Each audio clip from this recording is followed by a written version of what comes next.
Muy buenos días, queridos seguidores, miradores, oidores, bebedores y etcétera de la Comuna de la Palabra. Nuevamente, como regularmente hacemos, tenemos un programa en vivo y a todo color para compartir con ustedes ideas, pensamientos, emociones, sentimientos sobre diversos temas que preocupan en general a la población, a la sociedad, a nuestro país y a diferentes lugares del planeta. No quiero dejar de saludar a todos nuestros seguidores en Sudamérica, Centroamérica, el Caribe y España. Nos siguen en varios lados. Eso me da gusto. No tengo muchos seguidores, pero muy buenos. No quiero dejar, como cada semana hago, de recordar que la mentira histórica sobre los 43 estudiantes de la Escuela Normal Rural Raúl Isidro Burgos de Ayotzinapa en Tixla de Guerrero siguen desaparecidos y la mentira histórica sigue pendiendo como una deuda de Estado, que no de gobierno. Tampoco quiero dejar de enviar un caluroso y fraterno saludo a Angélica y recordar que seguimos esperando a Viridiana, no está sola, nuestra estudiante de la Facultad de Psicología desaparecida ya hace una buena proporción de años y seguimos demandando su aparición. Y no quiero dejar de anunciar en breve que el próximo lunes tendremos aquí al poeta Javier Sicilia Sardaín para tener una charla, entrevista sobre la caminata por la verdad, justicia y paz y todas estas discusiones que han girado en torno a si sí, si no, si puro cuento, si puro show, si le da flojera a Andrés Manuel López Obrador, si no quiere alimentar el show, si no tiene tiempo, tiene otras cosas que hacer más importantes, qué sé yo. Platicaremos con él y el próximo jueves platicaremos con el doctor Jesús Alejandro Vera para discutir también estas cuestiones en torno a la vinculación a proceso por un supuesto peculado y creo que vale la pena aclarar unos conceptos. El día de hoy tenemos con nosotros a la doctora Vanessa López Guerrero, inmunóloga, viróloga, no sé si seas bióloga de base. Soy bióloga de base, sí. ¿De egresada de la UAM? No, de la UAA, de la Universidad de Aguascalientes. Órale, hasta arriba. Hasta arriba. Bueno, pues de todas maneras, aunque no sea originariamente de la UAM, es de la biologada. Y me da gusto porque con la biologada siempre fue con los que mejor me he llevado históricamente en esta UAM. Le mando saludos a, por ejemplo, a la doctora Laura Ortiz, al doctor Enrique Sánchez Salinas, al doctor, ay, no se me puede olvidar su nombre. Bueno, ahorita me acuerdo de otro fructuoso Ayala Guerrero, Luciano Vargas, toda una vieja historia, a la bióloga Michelle Monterrosas Brizón. Claro que a toda la biologada, pues me da gusto, no sabía que eras bióloga de base. Sí, soy bióloga. Falta que el doctor también sea biólogo de base. No, él es médico. No, él es médico, sí. Con razón él no estudió el... Pero regresando al asunto que hoy nos convoca, el asunto del famoso coronavirus que no tiene que ver nada con los memes, porque hay de aquel que le dé una infección viral de esa naturaleza y a ver si no se va de este mundo por una neumonía secundaria, porque ya decía un filósofo curiosamente, las enfermedades autoinmunes son las más extrañas, porque el cuerpo se ataca a sí mismo y sale más caro el caldo que las albóndigas, o como decía, es más peligroso el tratamiento que la enfermedad. Como sí. La gripe. Claro. La gripe no tiene gran cosa, el problema es todo lo que provoca y desencadena. El día de hoy vamos a platicar en varios ejes, voy a plantear las preguntas de origen para que ella se suelte como acostumbra en sus clases. No, sí, estoy hablando a ciegas, estoy hablando a ciegas, sí. Nunca he tenido una clase con ella.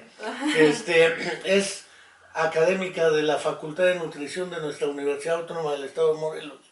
Y las preguntas que más o menos ya hemos venido consensando o consensuando a propósito de este asunto, ¿qué son los virus? ¿Son seres vivos? ¿No son seres vivos? ¿Qué pasa cuando un virus se mete dentro de un organismo humano? Porque resulta que provoca una serie de consecuencias que todo el mundo se pone en una paranoia colectiva, Claro. donde todo el mundo tiene miedo, y más con el Donald Trump y sus Y la políticas creación, antimigratorias. ajá, sí. Entonces resulta que Soltó la, un virus. la historia de las epidemias, Sí. ya peste bubónica, peste negra, peste Viruela, amarilla, viruela, la cólera. gripe española, que ni era española, pero así la llamaron, Ajá. la misma influenza H1N1, que nos tuvo en la paranoia un buen rato, el chupacabras también nos trajo un rato en la paranoia. ¿Qué Sí. pasa con eso? ¿Qué tanto se autolimitan las epidemias? He oído del cólera, por ejemplo. Sí, sí, sí. Es una infección que se autolimita, se mueren tan rápido que se va autolimitando o se va impidiendo que se desarrolle, si no en un lugar amplio y masivamente, generalizar a varias regiones. Y finalmente, ¿cómo comportarnos ante esto? ¿Qué Porque vamos a hacer? de Ese es el memes y no punto más memes, ¿quién importante. debe hacer un Estado, un gobierno? El gobierno ruso dijo, vamos a buscar la vacuna, la industria químico-farmacéutica tiene sus pingües.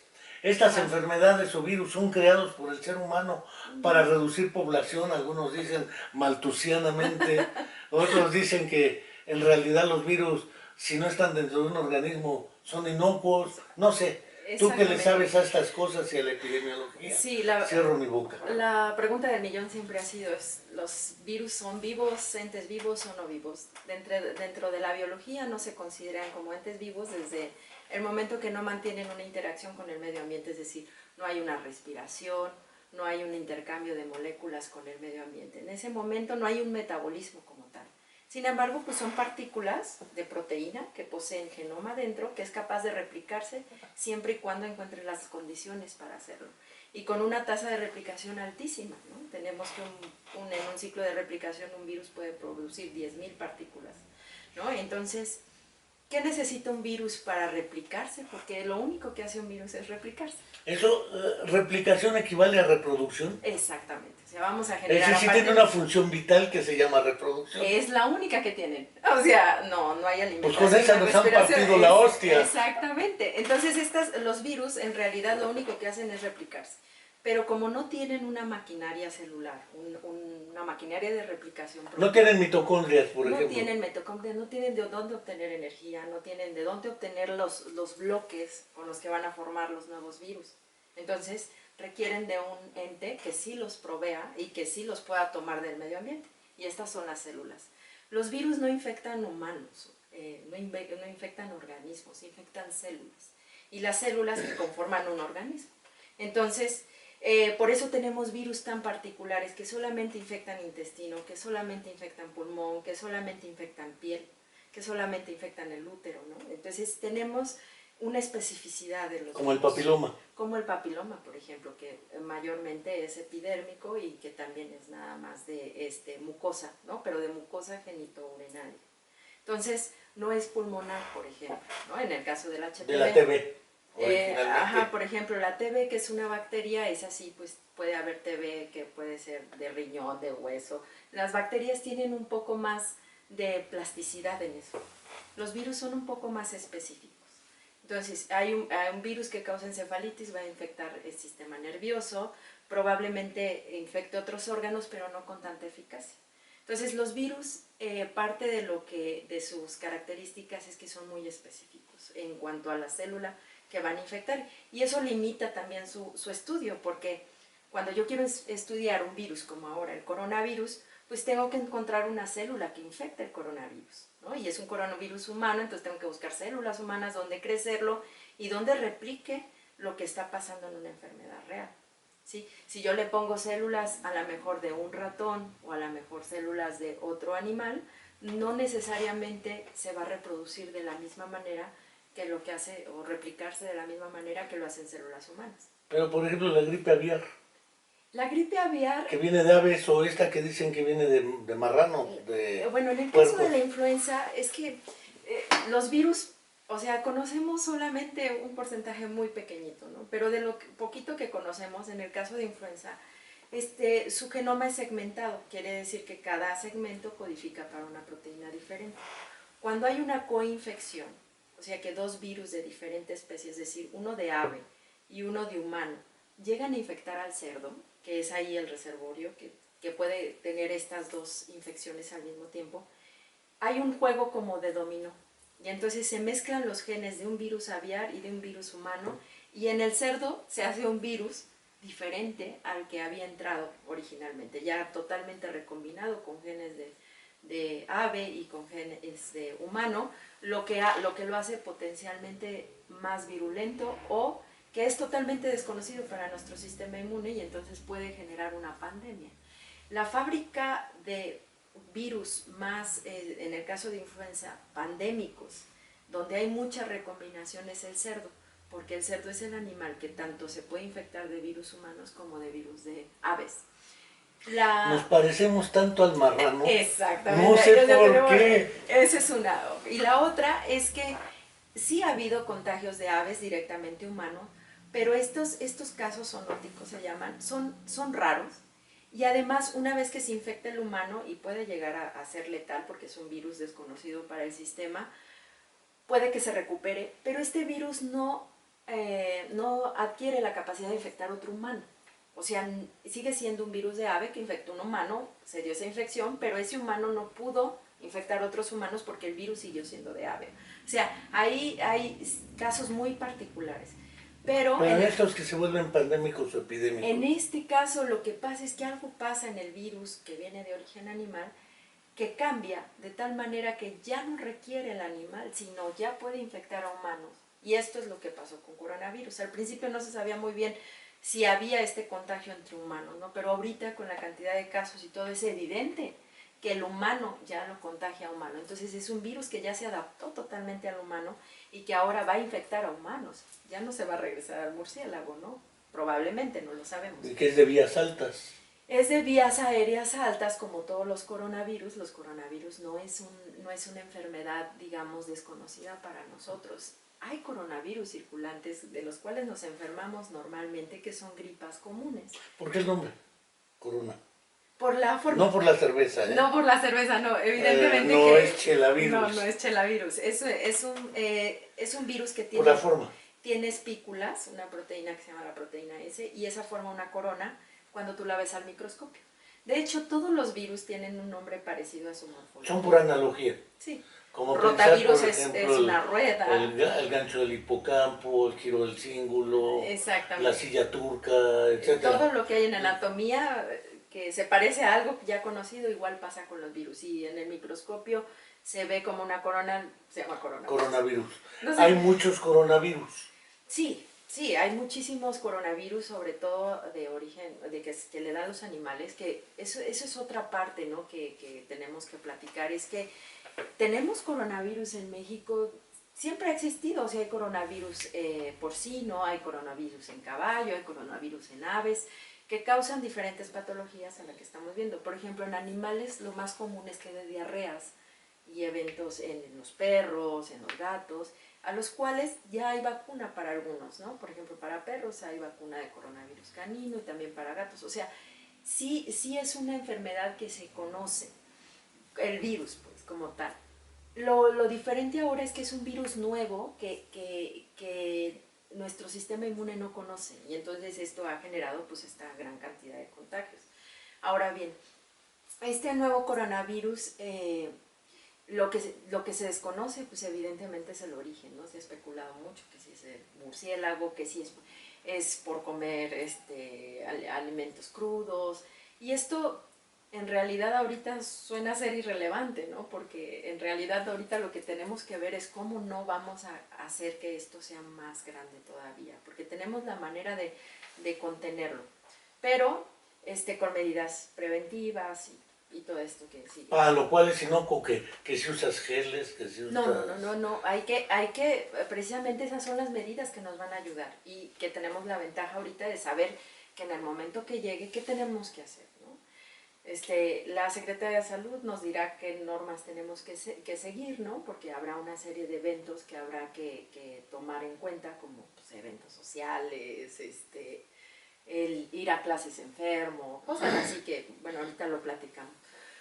Pero también hay que ver que estamos envueltos en una cosa mediática muy fuerte. O sea, yo he escuchado tantos comentarios despectivos hacia China, hacia los chinos, ¿no? Eso les pasa por comer animales exóticos y vivos y que es.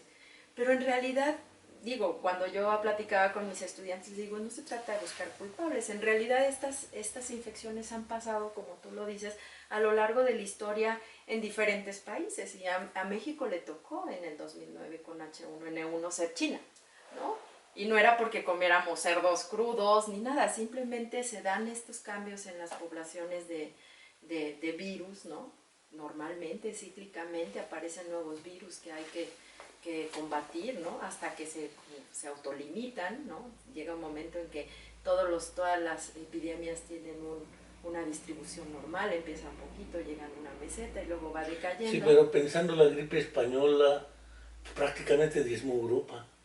Sí, murieron muchísimas, pero estamos hablando de una época diferente. Ah, no, claro. Y entonces eso evidentemente generó... No podemos dejar toda la autolimitación de una epidemia. Sí, no, pues si no sería selección natural vil y entonces sí, ahí quién sabe cuántos sobrevivan, ¿no?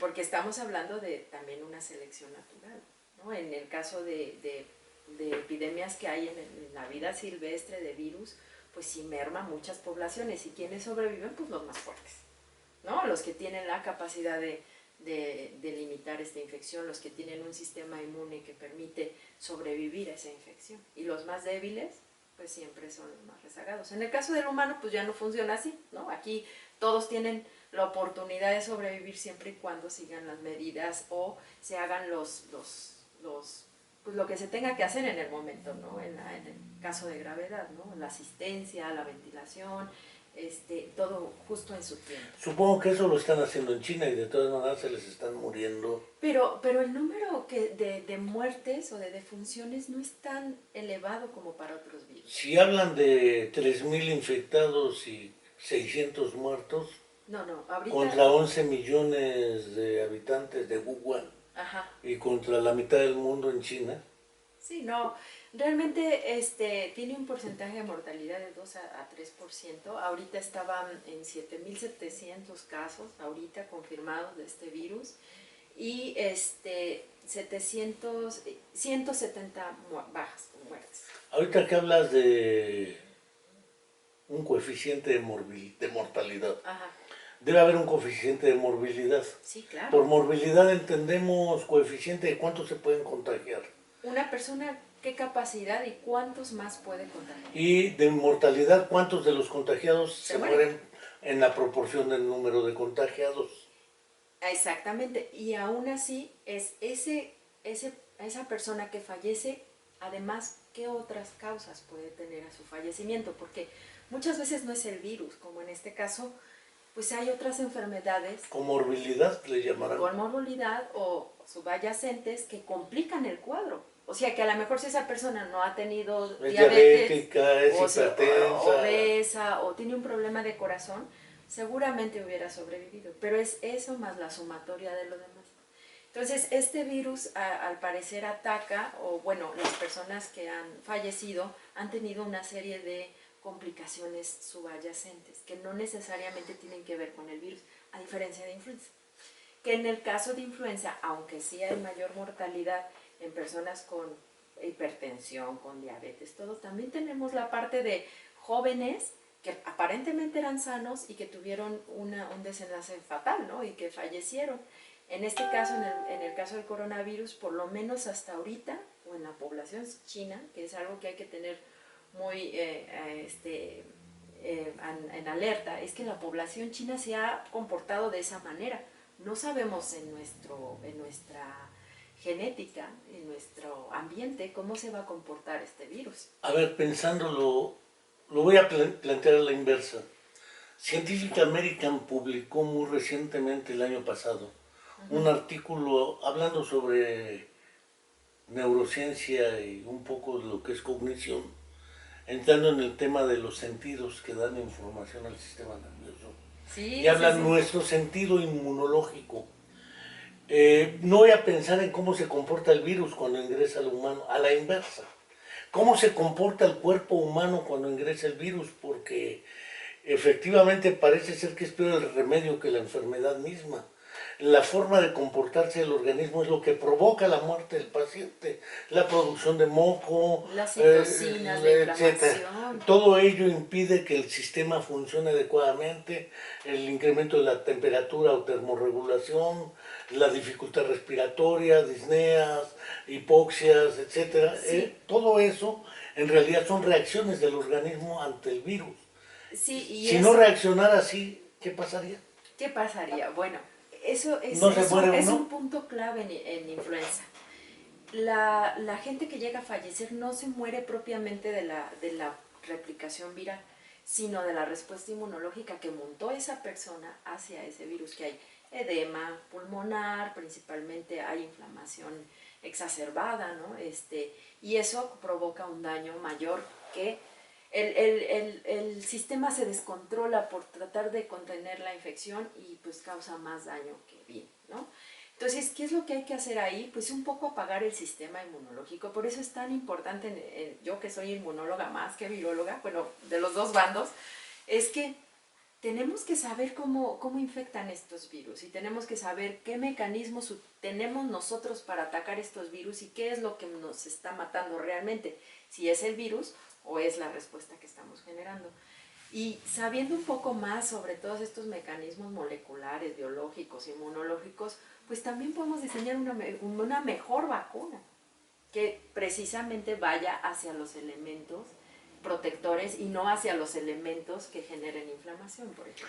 Es curioso porque he leído sistemáticamente durante el último año a Iván Martínez Dunker en su insistencia de que el Estado mexicano y sus gobiernos deben favorecer el desarrollo del conocimiento científico y la investigación científica, porque eso nos daría mayor autonomía e independencia en ámbitos como la salud. Si produjéramos nuestros propios medicamentos, no andaríamos sufriendo porque la empresa PISA se le ocurre esconder los de las químicas para el cáncer, ¿no?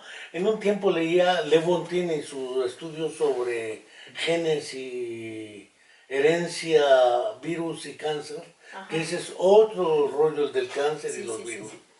Pero en el fondo hay un problema que es el de cómo se comporta el organismo biológicamente, dicho hablando, o neurofisiológicamente, o como le queramos llamar, inmunológicamente, y cómo nos comportamos los humanos psicológica y colectivamente, porque parece ser que al interactuar favorecemos los decesos. Claro, pues el estrés es el peor de los males, ¿no? Porque el estrés limita mucho al sistema, ¿no? El sistema inmune se ve alterado. Pero bueno, aparte de eso, la alimentación, la microbiota, la contaminación, o sea, tenemos muchísimos más elementos que pueden estar pues alterando el curso que podría ser normal de una infección, ¿no? No es lo mismo una infección en el siglo pasado, ¿no? Ahora que tenemos pues un chorro de mala alimentación, una epidemia de obesidad, diabetes. Mejores condiciones que yo. Ajá, pero Le pegó hasta al presidente de Estados Unidos. Ajá, sí, sí, Y naturalmente a Franklin Delano Roosevelt. Ajá. Pero de alguna manera, yo creo que hoy cualquier niño que le dé polio cuenta con más recursos científicos técnicos para enfrentarla. Claro. Que hace 60 años que me tocó a mí. Sí, sí, sí, sí. Ahorita estamos en un nivel donde podemos saber mucho más rápido. Pero a lo que vas de que podríamos tener una independencia. Mira, en México yo creo que la virología como tal hay gente muy brillante, gente de nivel talla internacional, el doctor Carlos Arias, la doctora Susana López, en el DF tenemos a Rosa María del Ángel, o sea, tenemos una cantidad de virólogos con una calidad de trabajo impresionante, pero lo que no hay son recursos. Imagínate que México... O están mal distribuidos. Están mal distribuidos. Digo, porque tenemos también a los más ricos del mundo. Claro, pero imagínate que México ahorita dijera que no fuera Rusia, que fuera México. Nosotros vamos a participar en la producción de la vacuna, en lugar de sentarnos a que llegue el virus y que nos manden una vacuna que quién sabe en cuánto nos la van a vender. ¿Sí? Pero venderla lo más barata para que no haya corrupción. Exactamente, que seguramente. No lo sabemos cómo va a ser esto. Es que yo no tengo otros datos, pero... No. Pero la verdad es que México tiene todo el capital humano para hacer desarrollo. Lo que no tenemos son ni institutos, ni recursos, o sea, pero de verdad los virólogos en México tienen una alta calidad para estudiar, para entender, para reproducir y para hacer vacunas. O sea, creo que esa es una parte importante. Debemos alarmarnos, dar los datos que tú tienes otros datos. Yo tengo otros datos. Según Sí. tus datos que refieres en lo general, el nivel de lo que llamaríamos de morbilidad y de mortalidad son bajos en realidad, Sí, comparados con otros virus. otros virus. Sí, que ya conocemos. En el caso de influenza, por ejemplo, que yo resalto mucho influenza porque yo trabajo con influenza y, o sea, parece imposible que sigamos teniendo 8,000 casos el año pasado de influenza cuando es una infección que se puede prevenir. Con vacuna. Exacto, y que además la vacuna es gratis, que no la tienes que comprar, tienes que ponértela. Y están afuera del súper, y están en el hospital, y si no hay en el centro de salud te la traen a la facultad, En la UAM. te la ponen en la UAM. Pero, o sea, la gente es una negativa a vacunarse, pero ni siquiera creo que sean conscientes de eso. O sea, ay, no, luego me la pongo, ¿no? O sea, realmente no se dan cuenta de la gravedad del asunto. No es el mito de que es que el que se vacuna le van a hacer el hijo autista. El No. autismo y vacunas ha sido uno de los grandes mitos. Es lo que les digo yo a mis estudiantes de nutrición y se los dije en la plática. Si se vacunan ahorita no se van a hacer autistas. O sea, eso no pasa. No, esos ya nacieron bien, ya que... Exactamente. ¿Qué es lo peor que te puede pasar si te vacunas? Que te duele un poquito el brazo, que te dé un poquito de fiebre y que no te enfermes de influenza. O sea, eso es lo peor que te puede pasar o lo mejor que te puede pasar. Sin embargo, seguimos con ahorita el coronavirus ha prendido ciertas alertas, ¿no? Digamos, la gente llega y me pregunta, oye, si me vacuno de la influenza, ¿me voy a proteger del coronavirus? No. O sea, son virus diferentes. Si te vacunas contra influenza, que lo tienes que hacer, te vas a proteger de influenza. Si ahorita no tenemos una vacuna de coronavirus, pero tenemos a Rusia, Australia, Estados Unidos y China haciendo vacunas. Y Cuba. Seguramente. Y entonces, la vacuna va a llegar en algún momento. ¿Por qué se llama vacuna la vacuna? ¿Qué tienen que ver las vacas con las vacunas? Y un poco para cultura general. Un poco para cultura general. Cuando era la viruela, hay una viruela que se llama vaccinia, que le da a las vacas. No era la viruela loca, que le llamaban No, la roja no, y la negra. Sí, no, era la viruela, el virus de la viruela, que es antigénicamente muy, muy similar al que le daba a los humanos. Entonces, se empezaban a ver que en las vacas, en las ubres, pues había estas pústulas, ¿no? de viruela, y las que ordeñaban las vacas se protegían de la viruela humana, ¿no? Era muy característico que quien tenía manejo con las vacas enfermas no se enfermaba de la viruela humana. Y entonces cuando Jenner precisamente vio este tipo de cosas, empezó a ver que efectivamente las pústulas generaban cierta inmunidad en estas personas que trabajaban con las vacas, y entonces de ahí surgió el nombre de la vacuna. Vacuna por vaca, Jenner, pero la opción maravillosa es la vacuna en realidad. En realidad, y seguimos desde lo mismo, o sea, es solamente... Porque es prevención. Hay prevención. Pero si de todas maneras, con todo y prevención, porque con todo y prevención tuve alumnos con secuelas de polio. Ajá, sí, sí. Supuestamente ya estaba erradicada la tuberculosis estaba erradicada. El SIDA también contribuyó en esto, que es otra cosa viral. Claro, claro. La inmunodeficiencia. Una persona con inmunodeficiencia se vuelve un laboratorio pequeño de generación de virus, ¿no? Y porque pues su sistema inmune no funciona y no los está atacando, pues se propagan y propagan y propagan y propagan. Claro que normalmente tenemos un sistema inmune que es altamente eficiente, o sea, nos enfermamos, pero nos mantiene vivos también, ¿no? O sea, ante todas las agresiones medioambientales, ante los patógenos, ante los parásitos. Pero es cierto que una persona que tiene una inmunodeficiencia, ¿no? Que a veces puede ser muy subclínica, hay gente que produce menos anticuerpos o tiene alguna mutación en algún receptor que lo hace más susceptible a ciertas infecciones, ¿no? Por ejemplo, hay gente que se la vive enfermo de la garganta, ¿no? Entonces habría que ver en ese tipo de pacientes qué tanto contribuyen a la generación de nuevas enfermedades, ¿no? Pero te digo, a mí lo único que un poco les recomiendo a la población en general es que no hay que entrar en pánico. O sea, es un virus, sí, sí es un virus, sí va a llegar a México, muy probablemente, las estadísticas lo dicen y los modelos matemáticos lo predicen. Entonces, si ya sabemos que va a llegar, ¿qué es lo que tenemos que hacer? Y si alguno de alguna manera le da, porque la opción primaria es la vacuna, no cabe duda. Sí, sí, eso no lo Pero tenemos. mientras no hay vacuna y no lo tenemos en ningún país del mundo, y mientras México no produzca vacunas, pues esperemos a que los rusos, los chinos o No alguien la las manden. produzca. Después nos las vendan. Exactamente. Y que además no haya corrupción para que se compren. Es decir, no tenemos en perspectiva este año, con las políticas de Estado, una alternativa para la prevención vía vacuna. No. ¿Qué opción tenemos? Por si nos da, por si llega, por si... Aquí, mira, el riesgo es que colapse el sistema de salud. O sea, de por sí está sobrepasado, ¿no? Tenemos que pues, a falta personal, muchas deficiencias que hay, ¿no? Entonces, aquí lo que les digo es que no cunde el pánico, porque la gente cuando tenga gripa en los próximos meses, pues lo primero que va a hacer es ir a urgencias. Y urgencias va a colapsar. Claro, se va a saturar. Con gripas, ¿no? Gripas que tal vez ni siquiera sean coronavirus, pero la gente vive en esta psique de seguramente es coronavirus, ¿no? Ahora bien, ¿qué es lo que tenemos que hacer? Bueno, ya me enfermé de gripa, tengo una gripa.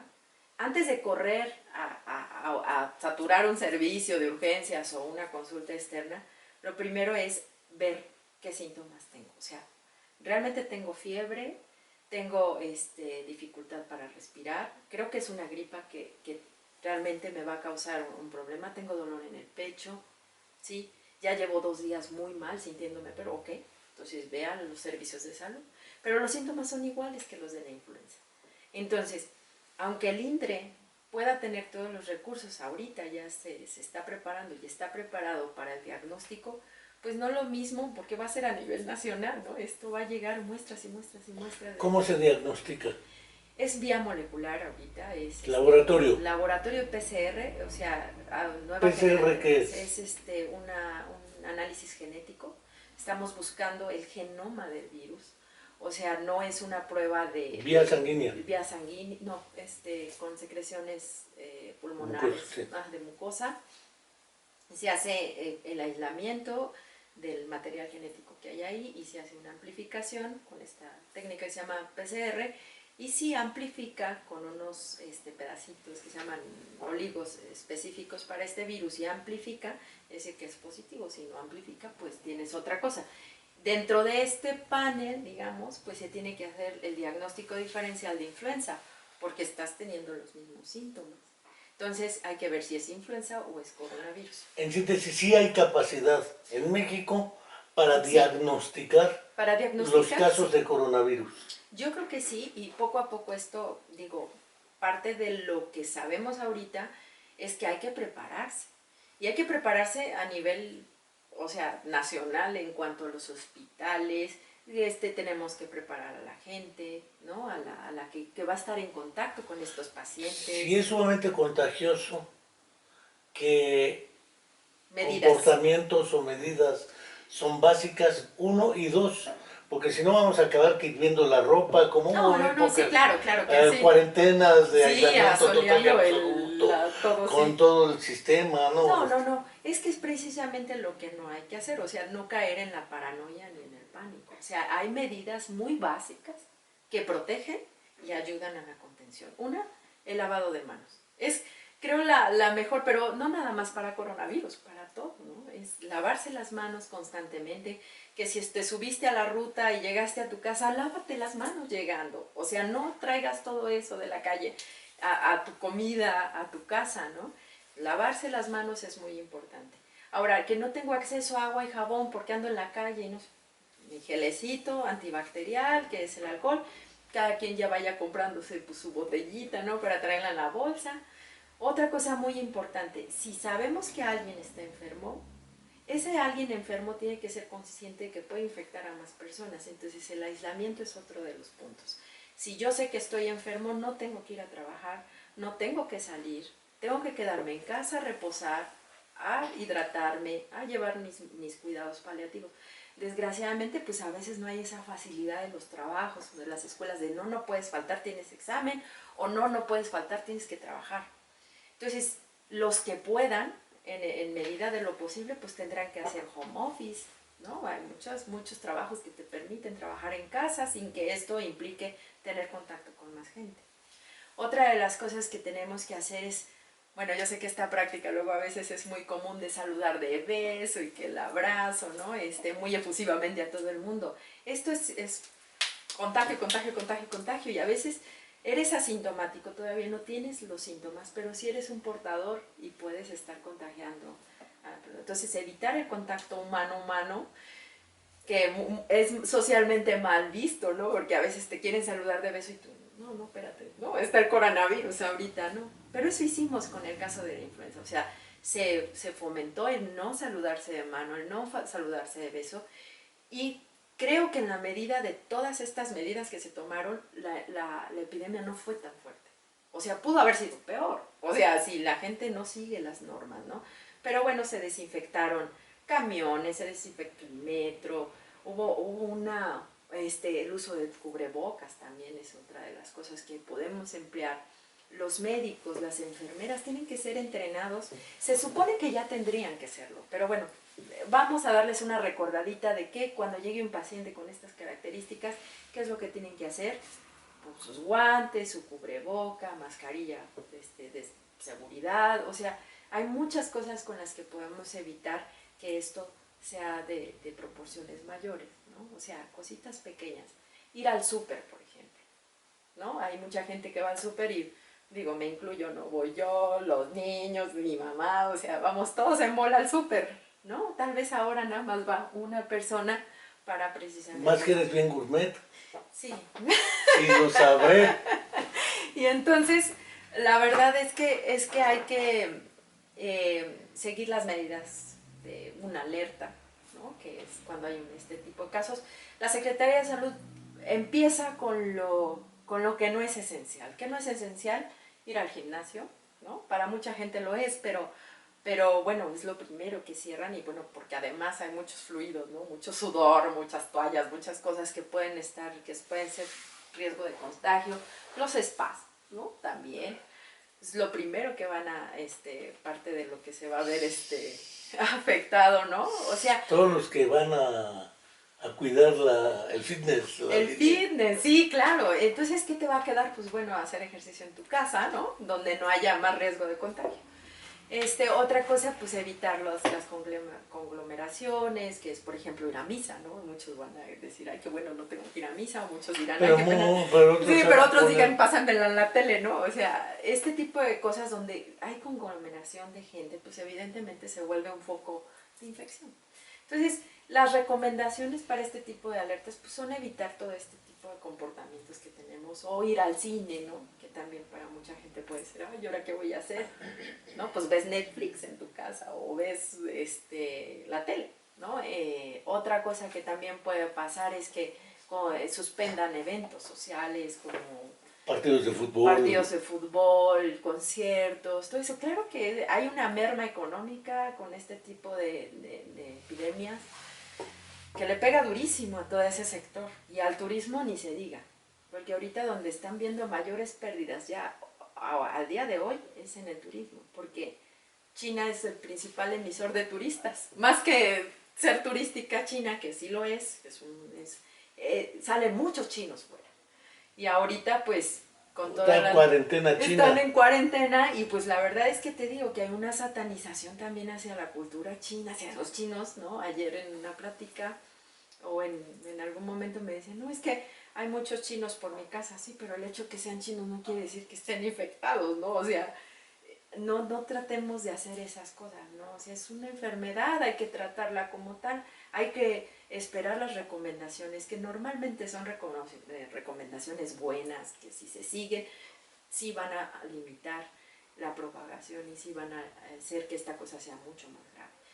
En cuanto a signos de alarma, que me duele el pecho, tengo mucha fiebre, tengo me duele la garganta, dificultad respiratoria, mucho flujo. Ir al, ni tanto, reportan mucho tos seca, pero con dolor. ¿no? O sea, dolor de pecho, Fiebre. disnea, mucha fiebre, Dolor de cabeza. dolor de cefalea. cabeza, dolor de cuerpo. Entonces, en esos de alarma, sí hay que ir al médico y hay que esperar las recomendaciones. Seguramente ahorita ya habrá algunas estrategias terapéuticas. Hasta ahorita no hay un antiviral, o sea, algo específico no hay, pero bueno, seguramente habrá combinaciones de antihistamínicos con analgésicos.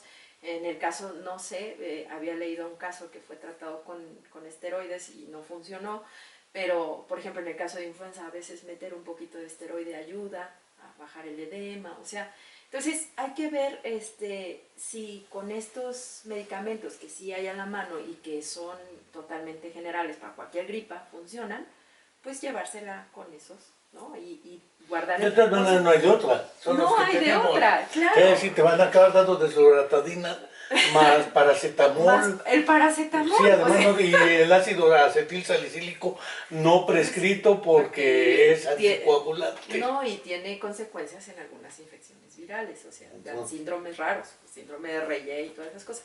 Entonces, el paracetamol, ahora sí que todas los antigripales que existen seguramente minimizan los síntomas. Ahora, guardar reposo, hidratarse, y bueno, como estoy en una facultad de nutrición, no puedo dejar de decir que lleven una buena alimentación llena de antioxidantes, comer bien, o sea, llevar una vida saludable, pues esto también, Antioxidantes, es decir. sí, vitamina C, sí, muchas frutas, muchas verduras, poca comida chatarra, ¿no? O sea, en realidad el llevar una vida saludable también hace que tu sistema esté en condiciones óptimas de respuesta. Pero si yo, por ejemplo, como mal, tengo diabetes, tengo obesidad, ¿no? y hipertensión, y todavía quiero que, no estoy vacunado de la influenza, ¿no? Aparte, pues seguramente cualquier infección va a ser un poco más grave. Pues Cualquier mira, nada enfermedad. más la idea de aprovechar los más media, prensa escrita, porque esto no nada más es de artículos publicables en revistas arbitradas donde la citación APA y toda esa historia, porque Sí.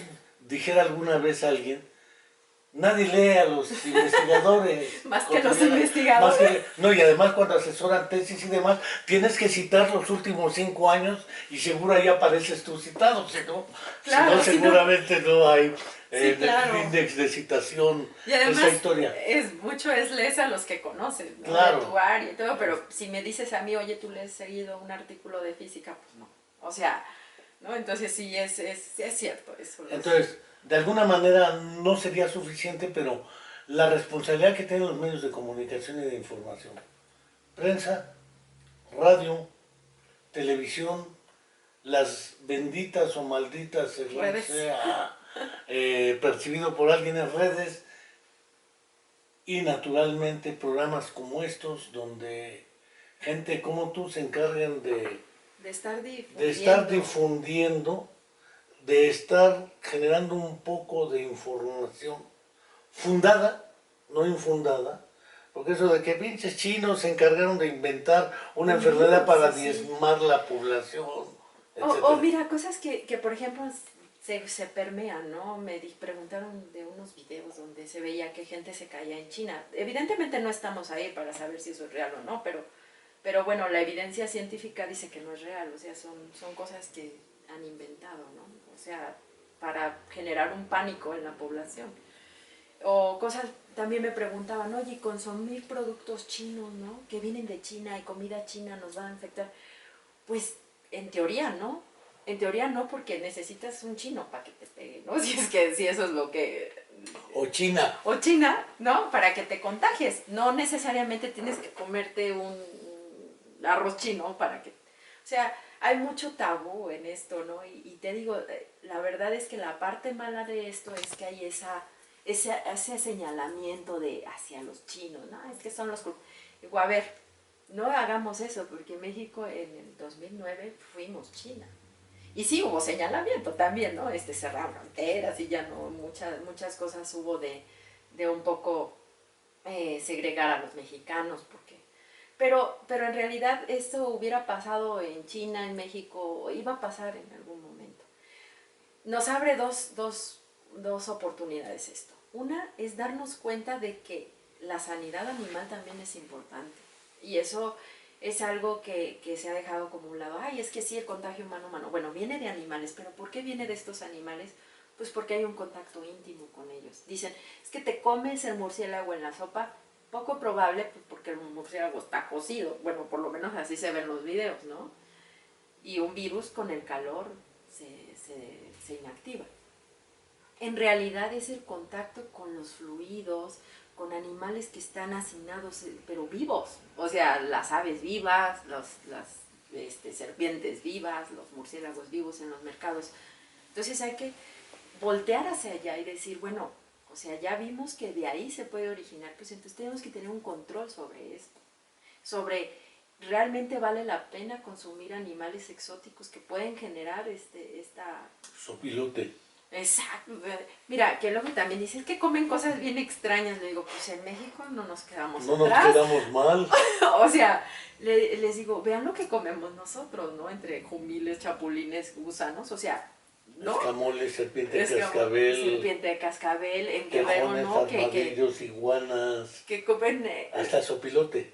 Bueno, eso yo no. A mí me ofrecieron una vez, quiere caldo de sopilote, le va a quitar sífilis, gonorrea, demenciación de Alzheimer, todo es maravilloso con pero es pero impresionante no, ver, por francamente ejemplo, no. que todavía en algunos pueblitos, ¿no? Sobre todo en la parte sur, ¿no? Cortan la cabeza de la iguana, la desangran y el vasito de sangre va directo al niño para la anemia, ¿no? Pueden ser muy de usos y costumbres, pues hay que echarles un ojito, ¿no? Porque ahí se puede estar originando, pues, este tipo de infecciones zoonóticas, ¿no? Y entonces, ¿qué tenemos que hacer en México? ¿Infecciones qué? Zoonóticas, o sea que... Es de origen animal, no humano. Exactamente. Entonces, por ejemplo, si tenemos una granja, ¿no? De pollos, patos, ¿no? Patos, todo eso, pues esos pollos y esos patos tienen que tener las condiciones de salud necesarias, pues, para que no se genere eso. Entonces hay vacuna para el cerdo, hay vacuna para también las aves, y hay que vacunarlas contra la influenza, ¿no? Y en el caso del coronavirus, bueno, pues se sabe que son animales muy poco de granja. Y un programa como este para vacunarnos contra la ignorancia. Exacto. Porque la ignorancia es la madre de todas estas calamidades. Porque ante la ignorancia tenemos dos opciones: o apoyar la investigación científica, y ahí hay un problema también, porque lo comentaba con varios doctores en la UAM desde hace tiempo, y con 2 o 3 rectores, ¿qué tanta capacidad tenemos de traducir los saberes científicos a la práctica en saberes para la vida cotidiana? Porque no necesariamente todo tiene implicaciones prácticas, lo tengo claro. Sí, no, hay ciencia básica. Sin embargo, este tipo de conocimientos, cómo hacer traducción, infogramas, programas para niños, porque no es lo mismo explicarle a los niños. Sí. Digo, pues a ti te salen natural y espontáneamente enfermedades zoonóticas, sí, claro, etcétera, pero nuestro auditorio, quién sabe. Entonces, a veces uno no se da cuenta porque está acostumbrado a hablar de ciertas maneras, con ciertas categorías y conceptos, y a veces también nos falta, porque la práctica de la educación media superior y superior, cualquiera puede dar clases, siempre y cuando tenga un título y una cédula profesional. No importa si sabe traducir sus saberes sabidos en saberes compartidos. Eso es muy importante. Esta parte también es fundamental, porque de otra manera, ustedes han creado alguna infografía, algún material, porque a través de los alumnos se les puede decir, pues hagamos campañas informativas, carteles, póster, como ese que por ahí nos mandaron de otro lado sobre las determinantes de las alteraciones en salud mental. Esquizofrenia, depresión, bipolaridad, cosas que puedan ser accesibles. Que puedan ser accesibles. Una maestra de la UAM hizo estas para maestros por notas de cómo atender para niños con diagnóstico de trastornos del espectro autista. ¿Qué son los TEA? ¿Cuál es su incidencia? ¿Cuál es su definición? Que es todo lo azulito. Sí, claro. Todo lo verdecito sería... una persona con TEA puede presentar las siguientes características, lo que ya es identificación, muy luego práctico. En amarillo, ¿qué puede intervenir en el comportamiento? ¿Qué se puede hacer? ¿Cómo puede hacerlo un maestro? ¿No se puede hacer algo así en torno a este tipo de cosas? Sí se puede, de hecho, hay una organización, bueno, la Sociedad Mexicana de Virología, que tiene sus redes, también la red nacional, la red mexicana de virólogos también, donde estamos casi todos concentrados ahí. En el caso, por ejemplo, de fomentar la vacunación, pues se hizo un librito que se llama Pablo tiene sarampión, que fue un libro que ya está traducido a no sé cuántos idiomas, y fue un libro que se estuvo tanto distribuyendo de manera electrónica como impreso, se va a traer uno, eso es muy bonito, se estuvo distribuyendo en escuelas, ahora en el último congreso lo repartimos, se vendió ahí, todos los fondos pues van a ser para que sean más ediciones. Y bueno, son pequeños como cosas que se han hecho. Sí, efectivamente nos falta consolidar todo eso y poderlo expresar y decir y poderlo transmitir, como dices tú. A veces estamos tan metidos en nuestra área de conocimiento que hablamos muy... Pero es que es imputable al propio sistema Claro. que te obliga a eso, porque tienes el problema de las PES, publicaciones, Ajá. perfil deseable, puntos. Sí. Entonces las PES, los varones hasta el perfil de próstata. Pero las 4 P's lo tienen a uno en la olla y entonces, ¿a qué hora haces esta labor? No es relevante a la hora de darte estímulos académicos. Pero luego dicen que viven en jauja los investigadores. Sí, que no, que es la es alta una burguesía élite. fifí, Que de somos una Mademoiselle élite, fifí pero... y demás. Pero un problema es cómo traducimos esto hasta imagen. Conozco un colega con el cual tengo algunas diferencias políticas e ideológicas, pero es un excelente caricaturista, Jack Remy, a quien le mando un saludo a pesar de todos los tiros que nos echamos. Jack Remy es bueno haciendo caricatura, o Bernardo Fernández hizo un libro dedicado, ahí está, al autismo, ahorita lo comentamos, si quieres sacarlo ahí se ve, es el que está salido. Ese. Okay. Él habla de su niña que se llama María, que tiene autismo, y es una novela gráfica de qué es el autismo.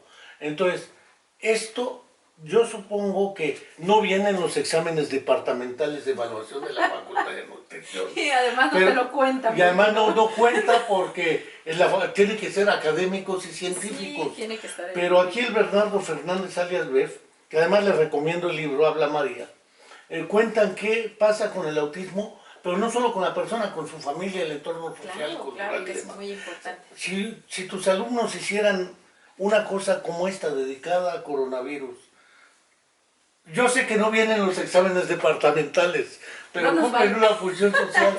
Pueden pasar contigo tu materia. ¿Verdad? Eso se puede ir haciendo también y que vayan haciendo labor con psicólogos de psicología para que se vean a comunidad, etc.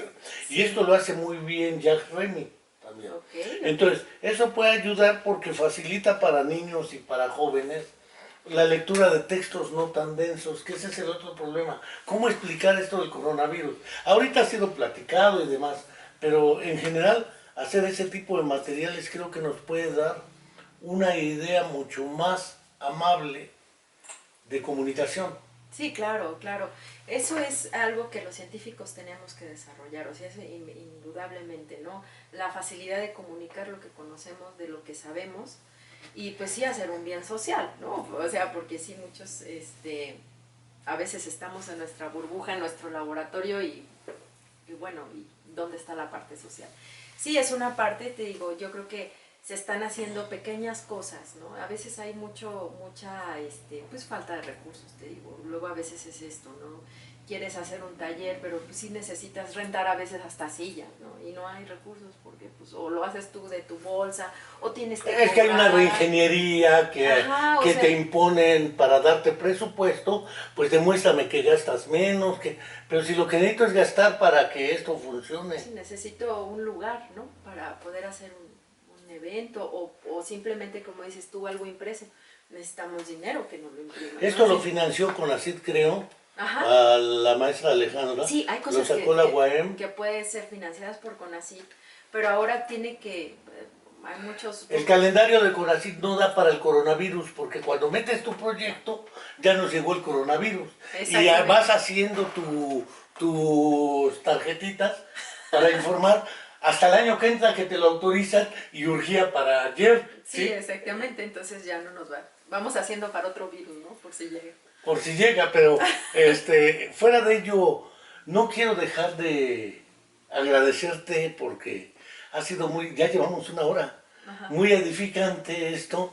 No sé si quieras transmitir otro mensaje alentador, porque a pesar de todo lo visto, Ajá. ahora que hablábamos en un artículo sobre el 75 aniversario de la liberación de Auschwitz por el Ejército Rojo, Ajá. no por los aliados, por el Ejército Rojo, que llegó y liberó Auschwitz y encontró el infierno dentro, para la memoria.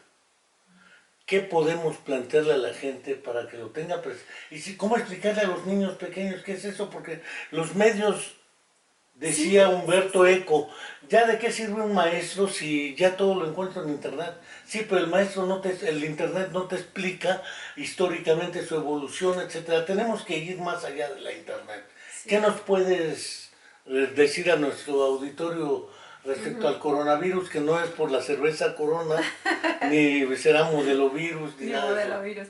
No, pues realmente que hay que guardar la calma, o sea, lo principal es guardar la calma, esperar, o sea, todas las indicaciones, digo, estar alerta a estas indicaciones, hacerlas, ¿no? Porque si nos dicen no salgas, pues no salir.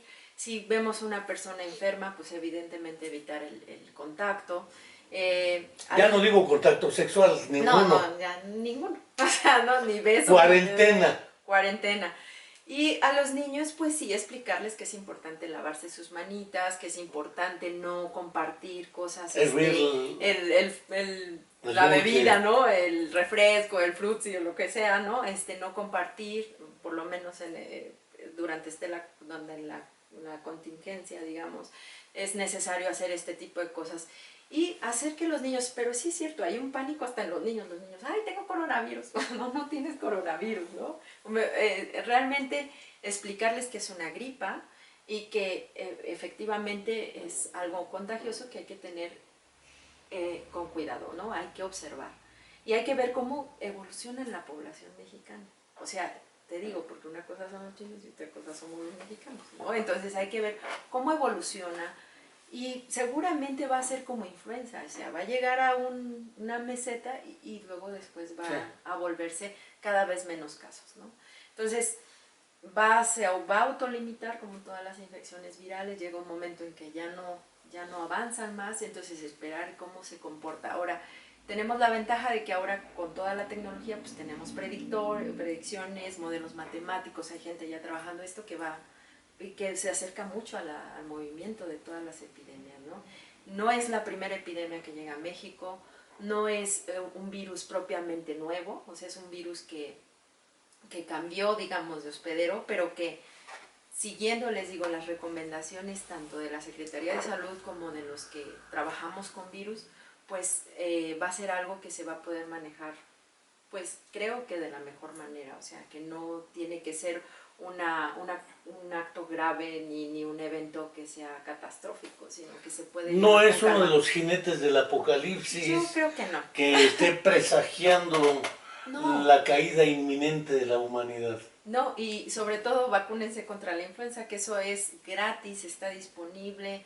Es una pena que a veces los esfuerzos de muchos secretarios de salud se vean, pues, mermados por la falta de voluntad de la población, ¿no? Porque están haciendo por comprar vacunas, por abastecer los centros de salud y pues terminan, ¿no? Pues, sobraron tantas porque la gente no va a vacunarse. Entonces, parte de lo que sí podemos hacer es, de las que sí sabemos y de las que tenemos cómo prevenirlas, pues es vacunarse contra la influenza, que es lo que tenemos ahorita.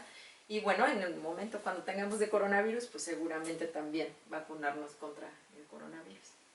Pues, queridos lectores, seguidores, miradores, doctora Vanessa, no quiero dejar de agradecer tu tiempo, tu sonrisa, tus saberes y naturalmente a nuestros seguidores, que en la semana estaremos más activos, tendremos 2 programas prácticamente consecutivos la semana próxima. Hasta la vista.